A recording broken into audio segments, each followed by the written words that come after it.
نحمده ونصلي ونسلم على رسوله الكريم أما بعد فأعوذ بالله من الشيطان الرجيم بسم الله الرحمن الرحيم يا أيها الذين آمنوا لا تقولوا راعنا وقولوا انظرنا واسمعوا وللكافرين عذاب أليم صدق الله العظيم وصدق رسوله النبي الكريم الرؤوف الرحيم وقال الله تبارك وتعالى في شان حبيبه مخبرا وعامرا إن الله وملائكته يصلون على النبي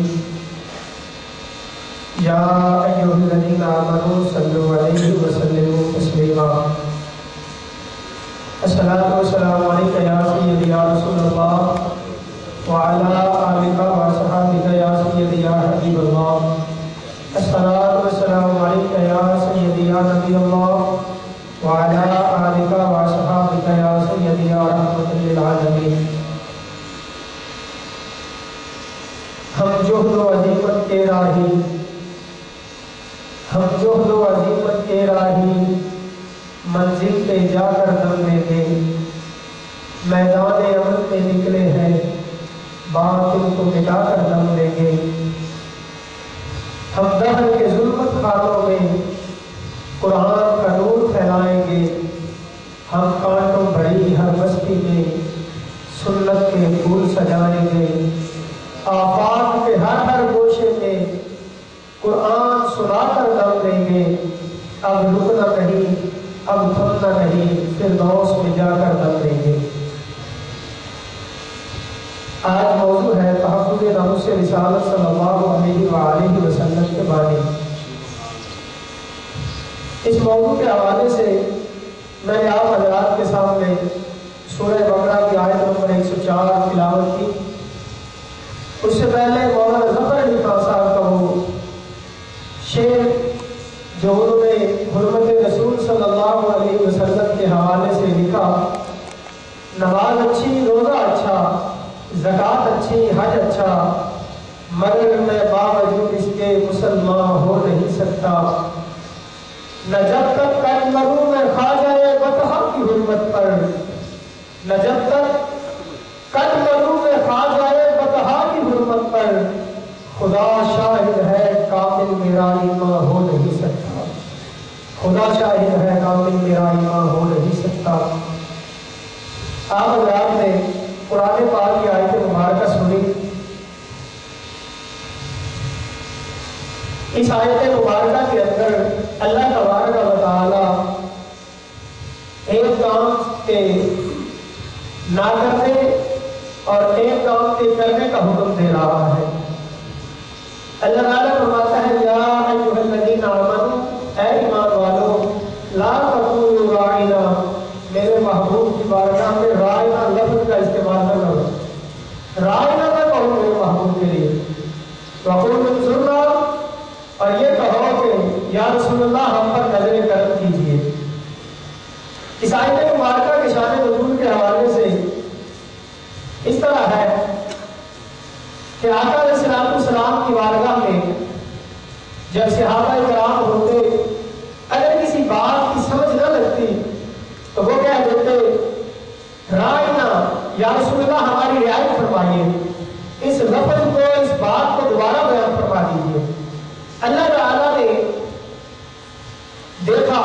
کہ صحابہ اس لفظ کو استعمال کرتے ہیں اور ساتھ یہ بھی تھا اب آپ دیکھیں تو مکے کے اندر یا مسلمان ہوا کرتے تھے یا کافر ہوا کرتے دو قومیں لیکن جب مدینہ کے اندر رسول اللہ صلی اللہ علیہ وسلم آئے تو 3 قومیں بن گئے پہلے وہ جو مسلمان ہیں دوسرے کافر اور تیسرے منافق تھے تو منافق کہنے لگے کہ پہلے تو ہم رسول اللہ صلی اللہ علیہ وسلم کے لیے چھپ کر گستاخی کیا کرتے تھے آج انہوں نے خود ہی ہمیں ایک ایسا لفظ دے دیا ہے جس کی اوٹ میں اور جس کا سہارا لے کر ہم ان کے سامنے بھی آ کر گستاخی کیا کریں گے وہ اس کو ٹیڑھا کر کے پڑھتے راعینا اے ہمارے چرواہے تو حضرت صالح رضی اللہ تعالیٰ عنہ وہ لغت یہود سے واقف تھے جب انہوں نے دیکھا کہ لوگ رسول اللہ صلی اللہ علیہ وسلم کی اس طرح گستاخی کرنے لگے ہیں، دل میں خیال آیا اور فرمانے لگے یا اعداء اللہ، اے اللہ کے دشمنوں، لعنت اللہ علیکم، اللہ کی لعنت ہے تم پر، والذی نفسی بیدہ لئن سمعتها من رجل منکم، مجھے اس ذات کی قسم جس کے قبضہ قدرت میں میری جان ہے،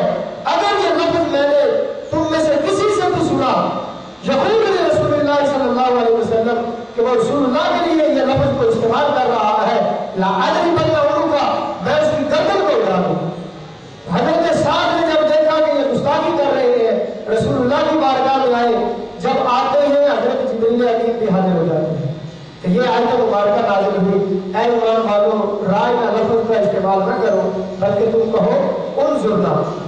اگر آپ دیکھیں رسول اللہ صلی اللہ علیہ وسلم کے حوالے سے صحابہ کرام جب رسول اللہ کی مجلس میں ہوتے، روایات میں آتا ہے آقا علیہ السلام ایک لفظ کو 3 مرتبہ دہراتے تھے۔ یہ حضور کے کلام کا حسن ہے۔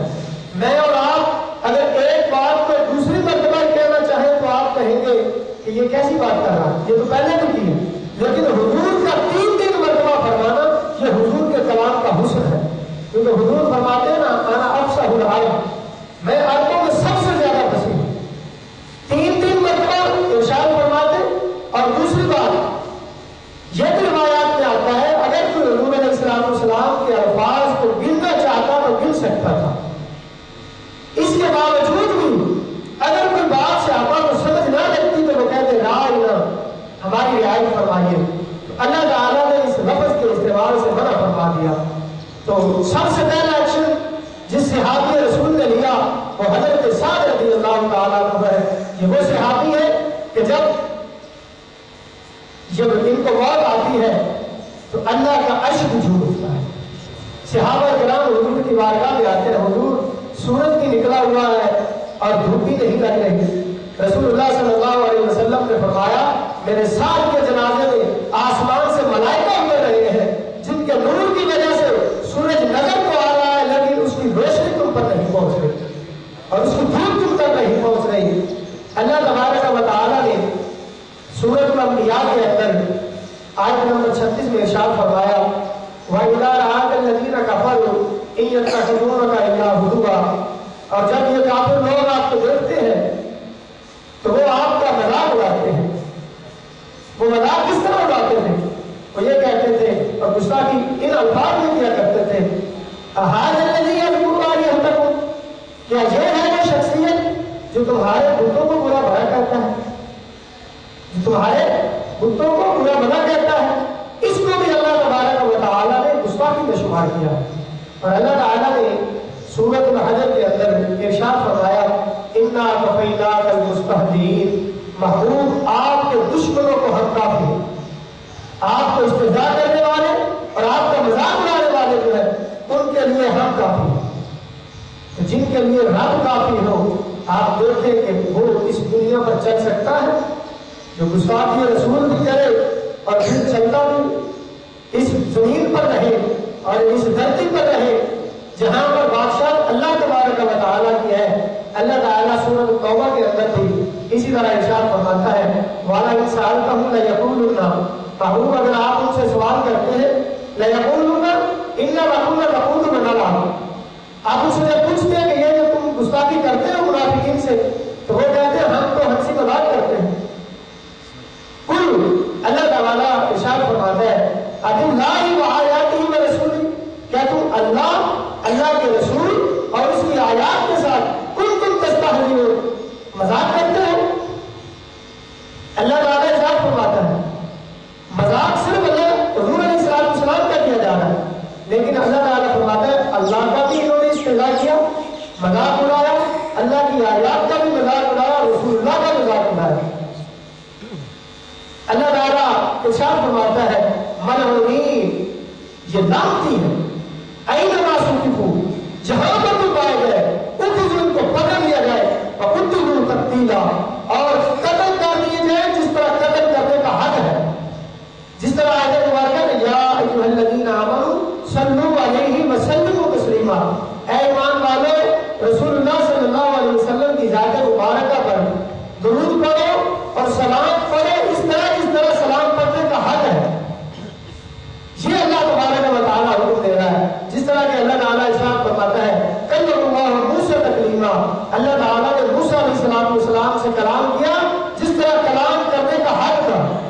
یہاں پر بھی اللہ تعالیٰ فرما رہا ہے قتلوا تقتیلا، اس طرح قتل کرو جس طرح قتل کرنے کا حق ہے۔ اللہ تعالیٰ انہیں لوگوں کے بارے میں ارشاد فرماتا ہے وَمِنْهُمُ الَّذِينَ يُؤْذُونَ النَّبِيَّ وَيَقُولُونَ هُوَ أُذُنٌ، یہ منافق جب حضور علیہ السلام کی بارگاہ میں آیا کرتے تھے تو طرح طرح کی گستاخیاں کرتے تھے اور اپنی بات منوانے کے لیے حضور تو رحمت للعالمین تھے، بعض باتوں میں اگر ان کی مان بھی لیتے تھے تو وہ کہتے ہیں یہ کانوں کا خرچہ ہے۔ اللہ تعالیٰ نے اس کو بھی گستاخی میں شمار کیا۔ اللہ تعالیٰ سورۃ الاحزاب آیت نمبر 57 کے اندر ارشاد فرماتا ہے ان الذین یؤذون اللہ ورسولہ، بے شک وہ لوگ جو اللہ اور اللہ کے رسول کو اذیت پہنچاتے ہیں، لعنہم اللہ فی الدنیا والآخرہ، ان پر اللہ کی لعنت ہے دنیا میں بھی اور آخرت میں بھی۔ نہ وہ دنیا میں سرخرو ہو سکتے ہیں اور نہ قیامت کے دن میں سرخرو ہو سکتے ہیں۔ اللہ تبارک و تعالیٰ ان لوگوں کو دنیا میں بھی عذاب میں مبتلا رکھے گا اور آخرت کے دن بھی اللہ تبارک و تعالیٰ ان کو عذاب میں مبتلا کرے گا۔ اگر آپ آیت قرآنی اور حضور علیہ السلام کی زندگی مبارکہ اور صحابہ کرام کے احوال کو دیکھیں، انہوں نے کس طرح گستاخ رسول کو قتل کیا ہے اور حضور علیہ السلام کی ناموس کی حفاظت کی ہے، تو ہمیں بے شمار واقعات ملتے ہیں۔ سب سے پہلے تو آپ یہ دیکھیں کہ یہ سورہ کوثر جب نازل ہوئی تو عاص بن وائل یہ کہتا تھا جب رسول اللہ صلی اللہ علیہ وسلم کے بیٹے وفات پا گئے تو اس نے کہنا شروع کر دیا کہ یہ تو ابتر ہے، اس کی اب نسل آگے نہیں چلے گی، ابتر اس کو کہتے ہیں جس کی نرینہ اولاد نہ۔ عاص بن وائل نے جب یہ کہا اللہ تعالیٰ نے قرآن نازل فرمایا انا اعطیناک الکوثر، محبوب ہم نے آپ کو خیر کثیر عطا فرمایا۔ اس کے علماء نے 20 معانی بیان فرمائے ہیں، تفسیر کبیر کے اندر امام راضی 20 معنی لکھتے ہیں اور ایک معنی ان میں سے یہ بھی ہے محبوب ہم نے آپ کو اولاد کثیر عطا فرمائی ہے۔ تو آپ دیکھ لیں عاص بن وائل کے 4 بیٹے تھے، آج ان کا نام و نشان نہیں، لیکن رسول اللہ صلی اللہ علیہ وسلم کی زندگی اور رسول اللہ صلی اللہ علیہ وسلم کی نسل جو ہے جب کربلا کے بعد امام زین العابدین سے چلی ہے وہ فقط ایک تھے، لیکن آپ دیکھیں کہ آج سید جو ہے دنیا کے ہر کونے میں آپ کو ملے گا۔ یہ رسول اللہ صلی اللہ علیہ وسلم کے بارے میں جو اللہ تعالیٰ نے ارشاد فرمایا اس کی حقیقت سامنے آ رہی ہے۔ تو عاص بن وائل کے 4 بیٹے تھے، ہونا تو یہ چاہیے تھا کہ اللہ تعالیٰ نے ارشاد فرمایا ہے ان شانیہ کا هو الابتر، محبوب آپ کا دشمن جو ہے یہی ابتر ہے، اس کی نرینہ اولاد نہیں ہے۔ 4 بیٹے ہیں لیکن ان کو ہوا کچھ بھی نہیں، فرما اللہ تعالیٰ رہا ہوا کچھ بھی نہیں۔ اس کا ہوا یہ تھا بیٹے تو اس کے تھے لیکن گیت محمد عربی کے گایا تھا، وہ مسلمان ہو چکے تھے 4 بیٹے، اس لیے ان کو کوئی نقصان نہیں پہنچا۔ گستاخی کے حوالے سے ابو لہب نے جب ایک ہاتھ اٹھایا ہے اللہ تعالیٰ نے قرآن پاک نازل فرمایا تبت یدا ابی لہب وتب، ابو لہب تیرے دونوں ہاتھ ہی کٹ گئے۔ آپ دیکھیں ولید بن مغیرہ اس نے حضور علیہ السلام کو مجنون کہا تھا، اللہ تعالیٰ نے قرآن نازل فرمایا سورہ قلم کے اندر اور اس کی برائیوں کو بیان فرمایا، 9 برائیاں بیان فرمائی۔ آج کا تعلق اس کے ساتھ تھا، ایک ایسی برائی کی دوائی اللہ تعالیٰ نے کہ اس کا تعلق اس کے ساتھ نہیں تھا،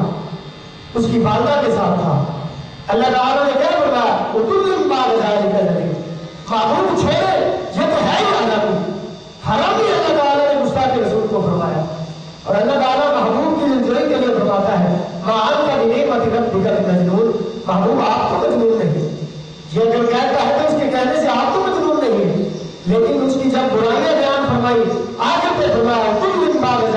نہیں، محبوب یہ ہے یہ حرام۔